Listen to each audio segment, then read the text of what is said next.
World's best law of attraction money and success coach అయిన ప్రముఖ షేక్ అన్వర్ గారిచే మే 18th హైదరాబాద్ లో జరగబోయే one day magic of law of attraction and millionaire mind work shop కి register చేసుకోండి. నమస్కారం ఉమా గారు. నమస్తే అమ్మా. ఈ మధ్యకాలంలో మనం చూస్తే చాలా వరకు రిలేషన్షిప్లో డివోర్స్ తీసుకోవడం కావచ్చు, లేదు అంటే ఎక్స్ట్రా మ్యారిటల్ పెట్టుకోవడం కావచ్చు, ఇవన్నీ మనం చూస్తూ ఉన్నాం. అంటే ఒకటి ఆస్ట్రాలజీ పరంగా మనం మాట్లాడుకుంటే దాని వెనకాల ఇలాంటివి జరగడానికి దోషాలు లేదు అంటే శాపాలు కారణం అని చెప్తూ ఉంటారు. నక్షత్రాల వారీగా మనం చూసుకుంటే ఎలా ఉంటుందండి ఇది? తప్పకుండా అమ్మా. వైవాహిక జీవితము అంటే చాలామందికి ఎవరు పెళ్లి చేసుకున్నా సరే నాకు వచ్చేటువంటి వైఫ్ కావచ్చు, హస్బెండ్ కావచ్చు, నా స్పౌస్ అనేటువంటిది నాకు ఇలా ఉండాలి, నా జీవితంలో నేను అలా బ్రతకాలి, ఇలా బ్రతకాలని చాలా హోప్స్ అనేవి చాలా ఎక్కువ ఉంటాయి. ఎక్స్పెక్టేషన్స్ అండి, ఫ్యాంటసీస్ కూడా చాలా ఎక్కువ ఉంటాయి. అయితే దానికి విభిన్నంగా కొన్ని శాపాలు, కొన్ని దోషాలు మనకి తెలియకుండానే మనము మన పూర్వజన్మలో చేయడం వల్ల కానీ, మన తరతరాలుగా మన వంశస్థులు చేయడం వల్ల కానీ మనం చాలా ఎఫెక్ట్ అవుతాం. ఉదాహరణకి మ్యారీడ్ లైఫ్లో వచ్చేటువంటి సమస్యలన్నిటికీ కూడా 4 శాపాలు ముఖ్య కారణంగా వహిస్తూ ఉంటాయి. ఏంటి అండి అవి? మొదటిది విత్త శాపము అని చెప్పబడిందండి. విత్తము అంటే ధనము, డబ్బు అని అర్థము. చూడండి, ఈ రోజుల్లో డబ్బు విషయంలోనే ఎన్నో రకాల మ్యారీడ్ లైఫ్లో సమస్యలు వస్తూ కనబడుతూ ఉన్నాయి. ఈ విత్తశాపము అనేటువంటిది ఏంటి అంటే, మనం ప్రధానంగా జ్యోతిష్ చక్రంలో 2nd హౌస్లో శనేశ్వర సంచారం వల్ల కానీ, లేకపోతే గుళిక అని పిలువబడేటువంటి కాలసర్పదోషం వల్ల కానీ, లేకపోతే 2వ స్థానంలో ఉండేటువంటి కుజగ్రహ సంచారం వల్ల కానీ మనం గుర్తించవచ్చు. అయితే ఈ విత్తశాపం ఉన్నప్పుడు ఏం జరుగుతుంది? మనం బాగా చూస్తే ఇద్దరు వ్యక్తులు ఎప్పుడైతే పెళ్లి చేసుకుంటారో, పెళ్లి చేసుకున్న తర్వాత మొత్తం ఆస్తులన్నీ అమ్మేయడము, లేకపోతే అప్పుల పాలైపోవడము, వ్యాపార నష్టాలు కలగడము, తరువాత తీవ్రంగా వాళ్ళకు ఒక అధోగతి పాలైపోవడం లాంటివి జరుగుతూ ఉంటాయి. మనం వింటూ ఉంటాము, ఆ అమ్మాయి వచ్చిన తర్వాత వీళ్ళు ఇలా అయిపోయారు, ఆ అమ్మాయి వచ్చిన తర్వాత ఇలా జరిగింది, లేదా అబ్బాయి వచ్చిన తర్వాత ఇలా అయిపోయింది, మొత్తం అంతా కూడా వింటూ ఉంటాము. అది ఎందుచేత జరుగుతూ ఉంటుందంటే విత్తశాపము కారణంగా జరుగుతుంది. ఈ విత్తశాపము ఎందుకు వస్తుంది? తరతరాలుగా వంశస్థులు కానీ ఎవరైనా వాళ్ళు చేసేటువంటి వృత్తుల్లో కానీ ఎక్కడైనా అవినీతికి పాల్పడినా, దొంగతనములు చేసినా, లేకపోతే ఆర్థిక దురాచారములకు పాల్పడినా ఇలాంటి విత్తశాపము అనేటువంటిది వస్తుంది. ఖచ్చితంగా అది వెతుక్కుంటూ వచ్చి వాళ్ళ వంశానికి సంబంధించినటువంటి వాళ్ళని ఎఫెక్ట్ చేస్తూ ఉంటుంది. అదే విత్తశాపము. అది ఉండగా ఆర్థికంగా కంప్లీట్గా ఒడిదుడుకులు ఎదుర్కొంటారు. వ్యాపారంలో నష్టాలు రావడము, సంపాదించిన దానికన్నా ఎక్కువగా ఖర్చు అయిపోవడము, అన్నీ కూడా హాస్పిటల్కి వృధా ఖర్చులు, లేకపోతే లిటిగేషన్స్కి వృధా ఖర్చులు, అన్నిటికీ కూడా అనవసరమైన ఖర్చులు ఎక్కువైపోతాయి. వీళ్ళు సంపాదిస్తే పక్క వాళ్ళందరూ అనుభవిస్తూ ఉంటారు. దీన్ని విత్తశాపముగా పేర్కొన్నారమ్మ. అయితే రెండవది విషయశాపము అని ఉంటుంది. విషయశాపము అని అంటే శుక్రుడి యొక్క బలము తగ్గడం వల్ల ఈ యొక్క విషయ శాపాన్ని మనం గమనించవచ్చు. అంటే ఉదాహరణకి మ్యారేజ్ అయిన తర్వాత అమ్మాయి లేదా అబ్బాయి కానీ ఇద్దరిలో ఎవరో ఒకళ్ళు పరస్త్రీ వ్యామోహము కానీ పరపురుష వ్యామోహంలోకి వెళ్తూ ఉంటారు. ఎక్స్ట్రా మ్యారిటల్ అఫైర్స్ పెట్టుకుంటూ ఉంటారు. శుక్రబలం తగ్గడం వల్ల ఇద్దరి మధ్యలో విభేదాలు, అనుమానాలు స్టార్ట్ అవుతూ ఉంటాయి. మనము చూస్తే ఒకవేళ అలాంటి అఫైర్ ఉన్నప్పటికీ కూడా లేనప్పటికీ కూడా అది ఉందో లేదో పక్కన పెడితే, ఉంది అనేటువంటి భావనలో అనుమానపు జీవితం అనేటువంటి బ్రతుకుతూ ఇద్దరి మధ్యలో మిస్అండర్స్టాండింగ్స్ అనేవి వస్తూనే ఉంటాయి. చూడండి, మనం చాలా రకాలుగా చాలా కేసెస్లో చూస్తూ ఉంటాము. భర్త భార్యని తీవ్రంగా హింసించడము, కొట్టడము, ప్రతిదానికి అనుమానించడము, అన్ని విషయాల్లోనూ ఈ యొక్క అనుమానపు జీవితం అనేటువంటిది వాళ్ళు పడుతూ ఉంటారు. ఎందుకు ఇది కలుగుతుంది అంటే విషయ శాపము ఉండడం మూలాన. ఈ విషయ శాపం ఎలా కలుగుతుంది? వాళ్ళ తరతరాల్లో కానీ, లేదా ఆ వ్యక్తి కానీ పూర్వజన్మలో కానీ, లేదా ఆ జన్మలో కానీ తెలుసో తెలియకో చేసుకున్నటువంటి ఈ యొక్క పరస్త్రీ పరపురుష వ్యామోహంలో పడి చేసుకున్నటువంటి తప్పుల వల్ల ఈ విషయ శాపం అనేటువంటిది స్టార్ట్ అవుతుంది. దీని మూలకంగా తను ప్రేమించినటువంటి వ్యక్తిని దూరం అవ్వడము, అనుమానాలతో ప్రశాంతత లేకుండా జీవించడము, ఇలాంటివన్నీ కలుగుతూ ఉంటాయి. దీని మూలానే భార్యాభర్తల మధ్యలో తీవ్రమైన సమస్యలు చాలా ఎక్కువగా ఈ రోజుల్లో వస్తున్నాయమ్మా. మీరు చూస్తే మీరే చాలా చూసి ఉంటారు ఈ విషయ శాపం కోసము. అయితే మూడవది వంశశాపము అని చెప్పబడింది. వంశము అంటే ఉదాహరణకి మనము పెళ్లి చేసుకోవడానికి కారణం ఏమిటి అని అంటే సత్సంతానము కలగడం కోసము, వంశాభివృద్ధి కలగడం కోసం, వంశోద్ధారకుడు పుట్టడం కోసం మనం వివాహం చేసుకుంటున్నాము. అలాంటి వివాహానికి పరమార్థమైనటువంటి సంతానము కలగకపోవడమే వంశశాపము. అంటే దీన్ని ఎలా గుర్తించవచ్చు అంటే, ఉదాహరణకి పంచమ స్థానంలో రాహుగ్రహ సంచారము, ఆడవాళ్ళ యొక్క జాతకంలో పంచమ స్థానంలో కేతు యొక్క సంచారము, మగవాళ్ళ జాతకంలో శుక్రబలం తక్కువగా ఉండడము, ఇలాంటి ఆస్పెక్ట్స్లో ఈ యొక్క వంశశాపాన్ని మనం గుర్తించవచ్చు.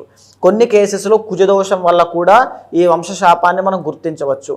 దీని మూలకంగా ఎంత కష్టపడినా అంటే వంశోద్ధారకుడు జన్మించడం అనేటువంటిది జరగదు, సత్సంతానము కలగదు. కొంతమందికి సంతానం కలిగిన తర్వాత కూడా వాళ్ళకి అవయవ లోపము ఉండడం కానీ, అంటే బాల అరిష్ట గండములతో జన్మించడము, 8 సంవత్సరాల లోపు చనిపోవడము, తీవ్రమైన అనారోగ్య సమస్యలు, అంటే ఒక రకమైనటువంటి మాటలు సరిగ్గా రాకపోవడము, ఇవన్నీ కూడా వంశశాపం ఉండడం మూలాన కలుగుతూ ఉంటాయి. చాలామందికి చూస్తే కనుక కాలసర్పదోషం ఉన్న వాళ్ళకి లేదా పితృశాపం ఉన్న వాళ్ళకి దీన్ని కూడా వంశశాపంలోకే వస్తుంది. ఈ పితృశాపం ఉన్న వాళ్ళకి సుతక్షయము అనేటువంటిది కలుగుతుంది. మిస్క్యారీస్ అనేవి చాలా ఎక్కువ అవుతాయి, సంతానము నిలబడదు, చాలా తీవ్రంగా వాళ్ళు బాధపడుతూ ఉంటారు. లాస్ట్ మంత్ వచ్చిన తర్వాత బ్యాడ్ న్యూస్ అనేవి వినడము, పిల్లలు పుట్టిన తర్వాత వాళ్ళ యొక్క విద్య అభివృద్ధి అనేటువంటిది లేకపోవడము, వ్యసనాలు బారిన పడడము, సత్సంతానం అంటే చెడు సహవాస దోషం లాంటివి కలగడము, ఇవన్నీ కూడా ఈ వంశశాపంలోకి వస్తాయమ్మా. దీన్ని కాలసర్పదోషంగా, కుజదోషంగా కొన్ని రకాల కాంబినేషన్స్ ద్వారా మనం గుర్తించవచ్చు. అయితే ఇక 4వది కర్మవశము అని ఉంటుంది. కర్మవశము అని అంటే ఏ కారణం చేతైనా భార్యాభర్తల మధ్యలో విభేదాలు రావడము, పెళ్ళైనటువంటి వితిన్ 1 year తిరగకుండా భార్య లేదా భర్తకి తీవ్రమైన అనారోగ్య సమస్య రావడము, లేదా ఒకరు చనిపోవడము, దీన్ని కర్కోటక అని పిలువబడేటువంటి కాలసర్పదోషం ఉన్నప్పుడు మనం గుర్తించవచ్చు. లేదా కొన్ని కేసెస్లో అష్టమము, 12వ స్థానము, స్థానము, ఈ స్థానాల్లో కుజుడు ఉన్నప్పుడు మనం ఖచ్చితంగా గుర్తించవచ్చు. ఆడవాళ్ళ జాతకంలో మాంగళ్య బలంగా మనం గుర్తించవచ్చు, మగవాళ్ళ జాతకంలో శుక్రుడి యొక్క బలంతో మనం గుర్తించవచ్చు. ఈ కర్మవశము అనేటువంటిది ఉండగా భార్యాభర్తలు ప్రశాంతంగా ఉండలేరు. ఎయిదర్ అది యాక్సిడెంట్స్ వల్ల కానీ, లేకపోతే ఏ ప్రమాదం వల్ల కానీ, ఆరోగ్య సమస్యల వల్ల కానీ వీళ్ళిద్దరూ డైవర్సులు అవ్వడము, గొడవలు, పెద్ద మనుషులు, తగాదాలు, తర్వాత చెప్పాలి అంటే నిందలు వేసుకోవడం, ఒకరికొకరు ఇగో ప్రాబ్లమ్స్, నువ్వా నేనా అనేటువంటి ఒక భావన, ఇవన్నీ కూడా కర్మవశం వల్ల కలుగుతూ ఉంటాయి. అంటే వాళ్ళు ఎక్స్పెక్ట్ చేసినటువంటిది వేరు, నా భార్యతో నేను ఇలా ఉండాలి అనేటువంటి భావన ఒకలా ఉంటే వాళ్ళకు వచ్చినటువంటి జీవితం వేరేగా ఉంటుంది. ఇదే కర్మవశము. ఈ కర్మవశం కూడా చాలామంది, కొంతమంది కర్మవశం ఉన్నప్పటికీ కూడా విడిపోకుండా ఈ ఒడిదుడుకులు ఎదుర్కొంటూనే కష్టపడుతూ హింసతో కూడిన జీవితాన్ని అనుభవిస్తూ ఉంటారు ఆడవాళ్ళు. సో ఈ 4 శాపాలు ముఖ్యంగా మ్యారీడ్ లైఫ్లో ఇబ్బందులకి కారణం అవుతాయమ్మా. మరి నక్షత్రాల్లో భరణి నక్షత్రం వారికి ఎలా ఉంటుందండి మ్యారిటల్ ఇష్యూస్? తప్పకుండా అమ్మ. ఈ భరణీ నక్షత్రము ఏమిటి అని అంటే, మనం భరణీ నక్షత్రం కోసం సపరేట్గా మాట్లాడుకున్నప్పుడు కూడా చెప్పుకున్నామండి. చాలామంది భరణీ నక్షత్రంలో జన్మించిన వాళ్ళకి విషయశాపము, కర్మవశము అనేటువంటి 2 ఉంటాయి. ఎందుకు అంటే మీరు చూడండి, భరణీ నక్షత్రం వాళ్ళు బాగా గమనించండి అమ్మ, మీరు చెయ్యని తప్పుకు కూడా బాధపడాల్సిన అవసరము, ఆ పరిస్థితులు క్రియేట్ అవుతాయి. మీరు ఏమీ చేయకపోయినా మీరు భర్త యొక్క ప్రేమని దక్కించుకోవాలని చూస్తున్నప్పటికీ కూడా అది కూడా ఒక నేరముగా, తప్పుగా భావించి పరిస్థితులన్నీ కూడా మిమ్మల్ని టార్గెట్ చేస్తాయి. అత్తగారి దగ్గర నుంచి వచ్చేటువంటి ఒత్తిడైనా, లేదా భర్త దగ్గర నుంచి వచ్చేటువంటి ఒత్తిడైనా, ఈవెన్ భరణీ నక్షత్రానికి సంబంధించిన కొంతమంది మగవాళ్ళకి కూడా ఈ కర్మవశం అనేటువంటిది ఖచ్చితంగా వర్తిస్తుంది. ఏ తప్పు చేయకపోయినా సరే భార్య దగ్గర నుంచి కలిసి రాకపోవడము, ఈ కోఆపరేషన్ లేకపోవడం అనేటువంటిది కనబడుతూ ఉంటుంది. కర్మవశము ఈ యొక్క విషయ శాపము మూలకంగా వీళ్ళకి మ్యారీడ్ లైఫ్లో నీలాప నిందలు పడతారు.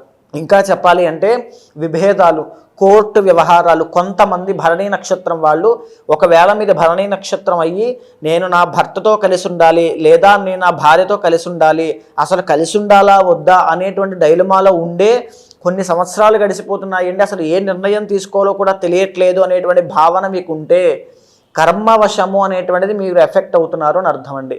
తరువాత మీరు ఏదో ఒక రిలేషన్లో ఉన్నారని చెప్పి మిమ్మల్ని ఒక నింద మోపి మీతో విడిపోవడానికి చూస్తున్నారు మీ స్పౌస్ అంటే విషయ శాపం మూలాన మీరు చాలా ఎఫెక్ట్ అవుతున్నారు భరణీ నక్షత్ర స్త్రీలు.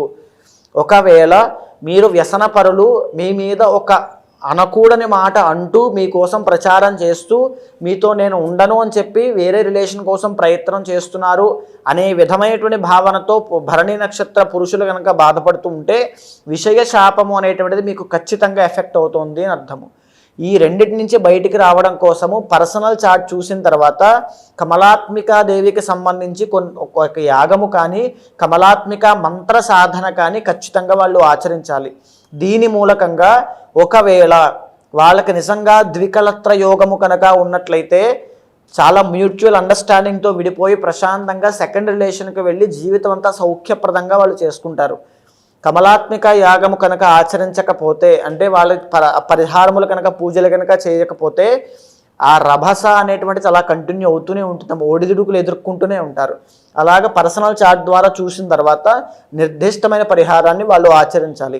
ఎవరికైనా కూడా పర్సనల్గా మీరు అన్నట్టుగానే వాళ్ళ యొక్క పర్సనల్ చార్ట్ ప్రకారంగా మా రిలేషన్షిప్లో ఇలాంటి గొడవలు ఉన్నాయి, లేదు అంటే మేము ఫైనాన్షియల్గా చాలా ఇబ్బందులు ఫేస్ చేస్తున్నాం, సో వీటికి మేము రెమెడీ ఆస్ట్రాలజీ పరంగా చేసుకోవాలి అన్నప్పుడు ఏ విధంగా మిమ్మల్ని అప్రోచ్ అయ్యే ఛాన్స్ ఉందంటారు? తప్పకుండా అమ్మా. అంటే ఒక్కొక్కళ్ళకి ఒక్కొక్క విధంగా, ఉదాహరణకి పర్సనల్ చార్ట్లో కొంతమందికి అష్టమ స్థానంలో కుజుడు ఉన్నప్పుడు హెల్త్ ఇష్యూస్ అనేటువంటి తీవ్రం అవుతాయి.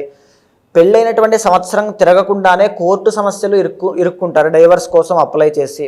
అలాంటిది పర్సనల్ చార్ట్ ద్వారా ఏ దశ అంతర్దశ నడుస్తున్నాయో చూసి గమనించిన తర్వాత ఇంట్లో చేసుకునేటువంటి పరిహారము సరిపోయేటువంటి జాతకాలు కొన్ని ఉంటాయి, మంత్రజపం చేస్తే తగ్గిపోయేటువంటి దోషాలు కొన్ని ఉంటాయి, హోమములు చేస్తే తగ్గిపోయేటువంటి జాతకాలు కొన్ని ఉంటాయి, యాగములు చేస్తే ఆ లవ్ ప్రాబ్లం సెటరేట్ అవుతుంది, ఇష్టమైనటువంటి వ్యక్తి ఆ భర్త దగ్గర పడతాడు అనేటువంటివి కొన్ని ఉంటాయి. అలా పర్సనల్ చార్ట్ ద్వారా చూసిన తర్వాత ఖచ్చితంగా ఆ నిర్దిష్టమైన పరిహారాన్ని ఆచరిస్తే శీఘ్రమే ఇమీడియట్ రిజల్ట్స్ అనేటువంటివి కనబడతాయమ్మా. థ్యాంక్ యూ అండి, థ్యాంక్ యూ సో మచ్. నమస్తే అమ్మా.